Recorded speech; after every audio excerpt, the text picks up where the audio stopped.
Coucou les gars, aujourd'hui ma vidéo, je vais vous montrer comment préparer un thé capillaire. Cette vidéo sera faite en deux parties. La première partie qui est, je vous montre seulement comment je fais mon thé. Et la deuxième partie, je vous parlerai des différentes herbes et poudres avec leurs propriétés et comment utiliser le thé capillaire.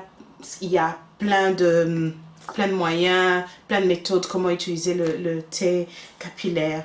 Donc cette vidéo ne sera juste que pour vous montrer comment fabriquer le thé. C'est très simple. Et si vous vous rappelez dans la vidéo où je parlais des cheveux des enfants, je vous ai montré que j'utilisais un spritz, un vapeau avec du thé capillaire. Donc vous aurez besoin d'une machine à café et de l'eau minérale, bien sûr une collection de thé. Les thés peuvent venir sous forme de tea bag, dans les pochettes comme un thé normal, ou ça peut être en herbe séchée, pas dans une pochette, ou vous pouvez avoir une poudre.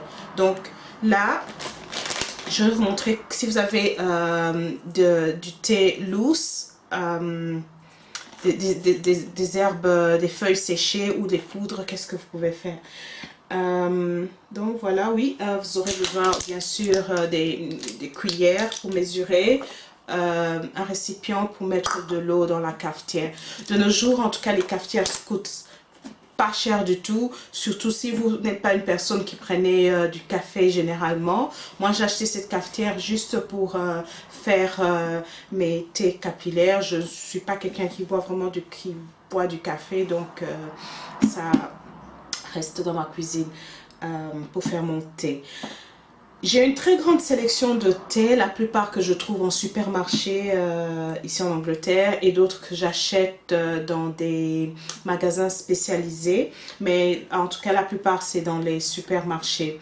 Mes préférés, bien que je n'irai pas en détail, j'ai le thé de hibiscus.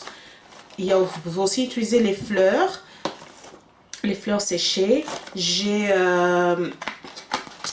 prêle et oui, l'autre ça c'est l'ortie, oui, je crois qu'on appelle ça comme ça en français, l'ortie, et d'autres que j'aime bien mais que je connais pas vraiment le nom en français, donc je dois aller faire des recherches et dans la deuxième partie je vous donnerai les noms en français et les propriétés de ce thé. Donc ce que vous devez faire, c'est sélectionner, comme j'ai déjà fait là. En fait, tout ce que j'ai fait, c'est prendre j'ai pris les bagues, les thés, je vous mettais dans la cafetière.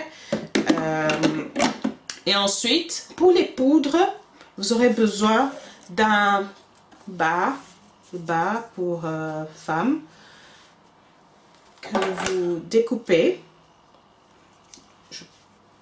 Un peu, là c'est bon, vous n'avez pas besoin de faire un gros truc, que vous découpez et ensuite vous prenez votre poudre et les possibilités sont vraiment immenses ici parce que vous pouvez mélanger les herbes avec les poudres indiennes, vous pouvez utiliser les poudres toutes seules et cette poudre c'est c'est la poudre de guimauve, je crois, oui, qu'on appelle marshmallow, que j'aime beaucoup. J'en ai sous forme de racines et de poudre, mais j'ai voulu vous montrer comment j'utilise la poudre. Donc vous faites un nœud pour être sûr que ça ne s'échappe pas. Vous pouvez aussi utiliser un filtre à café pour faire ça, mais je préfère utiliser les bas parce que je remarque que j'ai moins de résidus avec les bas. Donc je mets dans ma combinaison ici, je mets là-dedans. Et aussi, maintenant, je vais vous montrer avec la poudre, les feuilles séchées. Vous faites aussi la même chose. Sauf si vous avez des fleurs aussi séchées, vous pouvez faire la même chose. Donc j'ai déjà utilisé cette partie, je vais faire un nœud.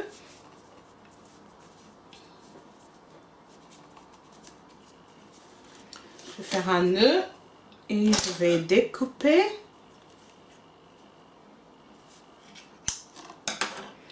Voilà. Et ensuite, je prends ma cuillère.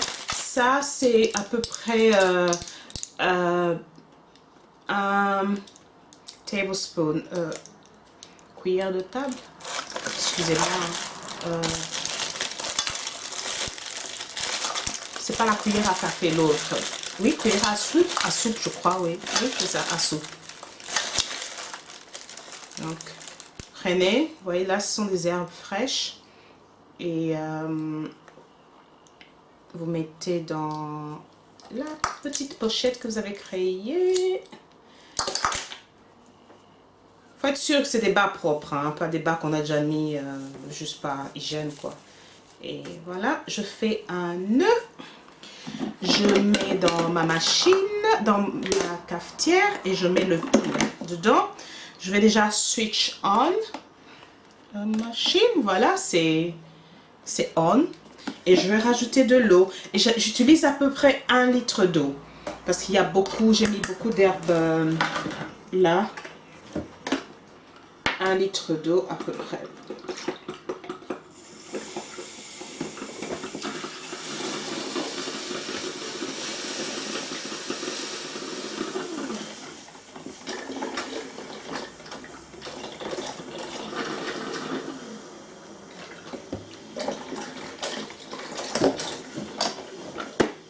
Donc, voilà. Vous laissez la machine, je ne sais pas quelle machine, toutes les machines ne sont pas semblables. Cette machine tourne pendant 2 heures et s'éteint automatiquement après 2 heures. Donc, ce que je vais faire, après 2 heures, je vais rallumer la machine pour une autre session de 2 heures et puis je vais laisser le thé se refroidir. Et ensuite, je le mettrai dans le récipient et le gardera au frigo.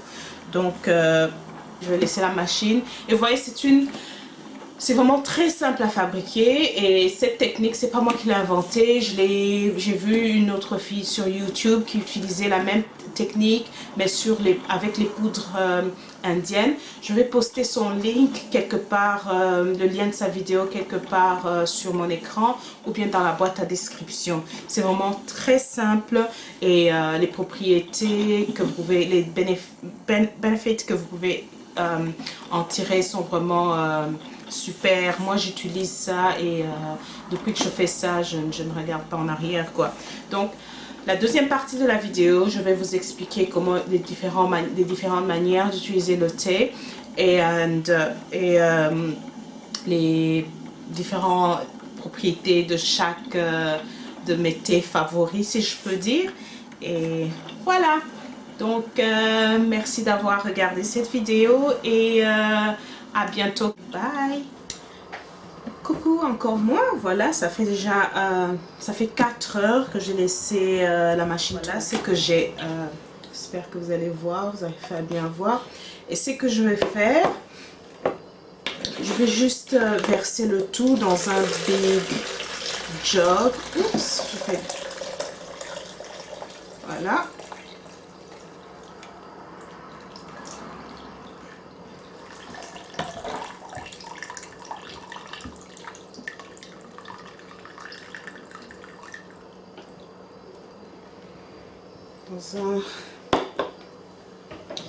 Et je mettrai, c'est pas nécessaire, mais comme j'ai pas utilisé ces herbes bien précises, je vais utiliser à la place les huiles essentielles de romarin et poivre menthe. Je mets 5 gouttes de chaque, c'est tout.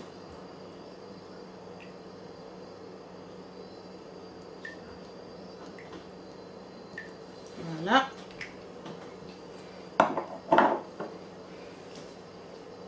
Celui de romarin maintenant. Voilà. Et ce que je fais, oui, fait un peu là.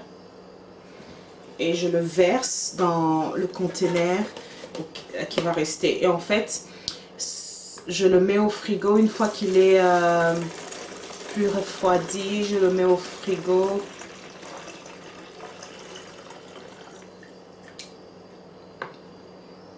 Voilà. On perd beaucoup en fait pendant que le thé est en train de se faire. On perd. J'avais à peu près 1 litre, mais là j'ai moins d'1 litre parce que ça c'est une bouteille d'1 litre. Et voilà, c'est fait. Je vais le laisser refroidir et quand il est bien froid, je vais le garder au frigo. Et voilà. Pour mon vapeau, oh, je vous en parlerai dans la partie 2. Voilà, c'est tout. On laisse refroidir et après on met au frigo. Ok, merci et à bientôt pour la deuxième partie. Bye bye.